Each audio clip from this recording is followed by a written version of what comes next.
We quickly make our way back into Darwin's flat. He grabs his blazer from the coat rack next to his door, and then we walk out onto his balcony. Hanging from the side is a big, light blue and yellow, oval-shaped contraption. It doesn't have a roof or any windows, but it does have headlights, 4 seats, and an interior similar to a car. The main difference is that instead of a steering wheel, it has a handlebar like one you'd see on an ordinary bike, and has the same sort of pedals too, except on the inside, where the gas, clutch, and brake pedals would be on a car. Is this some sort of art piece? I ask. No. This is our ride to Goo Goo Street. Darwin responds whilst putting on his blazer. Excuse me? Really? I ask. Yeah, get in. I'll show you. Darwin then proceeds to use his tall legs to climb over the balcony and into the contraption. He takes his seat, and due to his size, his knees stick out a bit. Come on, Spex. He can't be serious. Go on, Spex. It'll be fine. Plus, it's a lot of fun. Fun? I don't know about this, Celine. Don't worry, I'm insured. Darwin says, seriously, what does that have to do with anything? Celine then puts her hand on my shoulder. Trust us, it's okay. Here, take this. She hands me a credit card. It's contactless. Isn't that cool? Technology, huh? I look at her and give her my best attempt at a smile. Maybe this is all just a bad dream, and me falling to my fiery death will finally cause me to wake up. Very slowly, I begin to climb over the balcony. Very hesitantly, I reach my right foot towards the oval contraption while still gripping the balcony for dear life. Hurry it up, Darwin says as he grabs the back of my jacket and quickly pulls my whole body into the Fwibsmobile. Ah! I shriek. I'm now inside. Alrighty, let's get going, shall we? Darwin then starts pedaling at a very quick speed, like stupidly quick, as if he's a machine. Doesn't even look like he's breaking a sweat. He turns a key which switches on the ignition, and the engine proceeds to make a very loud, peculiar and distinct whomp sound.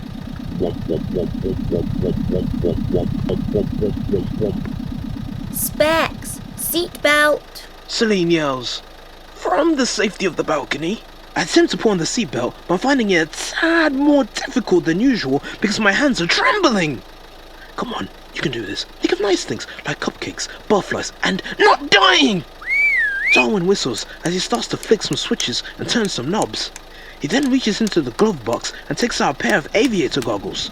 Whomp, whomp, whomp, whomp, whomp, whomp, whomp, whomp. Goes the engine as he grabs the handbrake and looks at me with a big smile on his face. You ready? No! Great! Huh? We'll see you in a couple of hours, Celine. Bring him back safe. Have fun. Okie dokie. Actually, wait! I changed my... Before I can finish my sentence, he drops the handbrake and we plunge down the building. I'm gonna die! I'm gonna die! I'm gonna die! My eyes are firmly closed shut. I can't bear to watch! Beep! I hear Darwin press a button. Suddenly, we stop falling and I can feel us floating. I open one eye and see that mechanical bug wings have sprouted from both sides of the Fwibsmobile. Just in time too. We're like 10 centimeters off the ground. If he had been maybe a millisecond late pushing that button, we'd be pancakes by now. I can't breathe. But then again, what a rush! I turn to face Darwin, and to my complete astonishment, this man is on his phone! Sorry about the slightly late release, my boy. I had to respond to a text. Slightly late? This guy must be messing with me. He was texting during all that? Anyway, let's head off. He pulls the handlebars towards his chest, and the contraption's wings flap even more rapidly as the Fwibsmobile ascends quickly into the sky. Ah! I close my eyes again. I feel us going up higher and higher until eventually we level out. I slowly open my eyes. I look down to my left and see the large city below. Whoa, I say to myself. Even though it's a miracle I haven't soiled myself yet, I have to admit, this is quite beautiful. I begin to smile and laugh.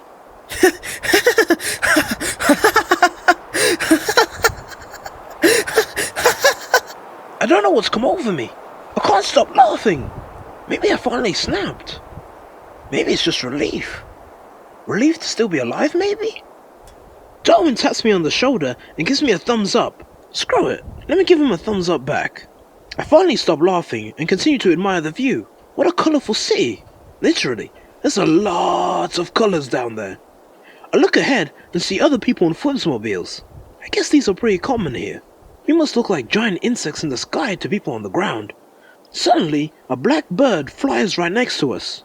I turn to face it, and oddly enough, it turns to face me. It seems to be looking right at me.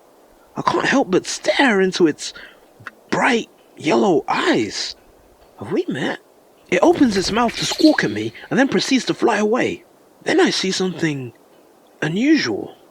A blimp. The blimp itself isn't weird, but it's the fact that it has legs. 4 legs to be exact, that all seem to be paddling in mid-air like a baby puppy in a kiddie pool. Oddly enough though, what I'm more curious about is the blimp's height. It seems to be pretty damn high up for a blimp. I'm not a blimp expert, but I know for a fact they're not usually supposed to be up that high. To be honest, it looks more like plane height to me. Hey, Darwin! That blimp is up pretty high. Isn't the pilot worried about planes? Planes? What are they? What? Come on! You know! Planes! They're kind of like this Foodsmobile, except way bigger, super fast, and hold way more people. And they fly much higher, like that blimp. Wow, those sound great. Did you come up with that yourself? What? No! Planes have been around since like the early 1900s, man.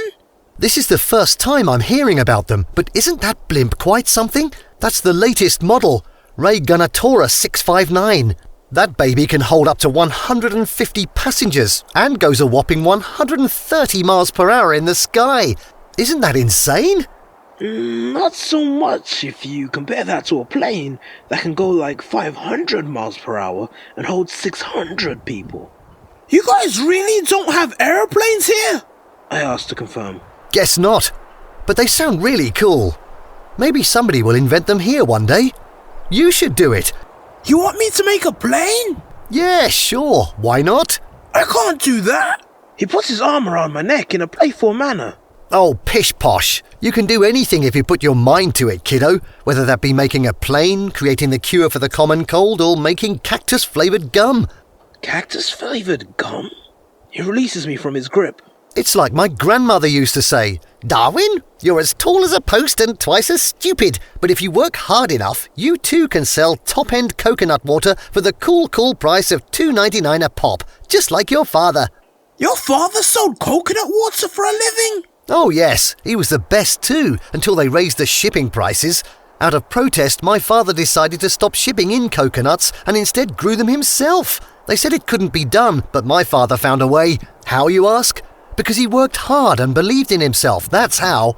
Unfortunately, the coconuts my father would end up growing turned out to be quite poisonous, making the water the coconuts produced very poisonous. This ended up sending several people to the emergency room, and as soon as the courts found out what happened, they threw my father's butt in jail. Bless him. I stare at him for a good 15 seconds.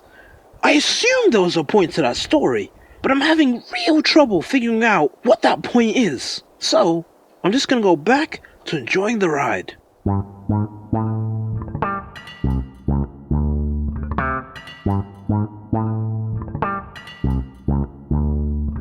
I'm high. So high. So high. Yeah, I said I'm high. I'm high. So high. So high. I'm